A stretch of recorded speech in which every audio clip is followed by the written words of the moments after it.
কিছু তো ভালোবাসার বিষয় যেটা লিখে বর্ণনা করা যায় না।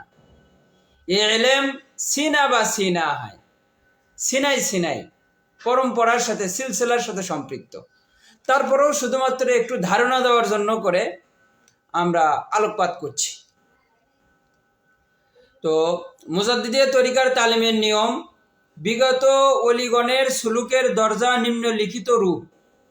1 নাম্বার, সায়ের ইলাল্লাহ, এতে আলমে খলক, আলমে আমর, ওয়াহদিয়াত ও আহাদিয়াত এর সায়ের হয়ে থাকে।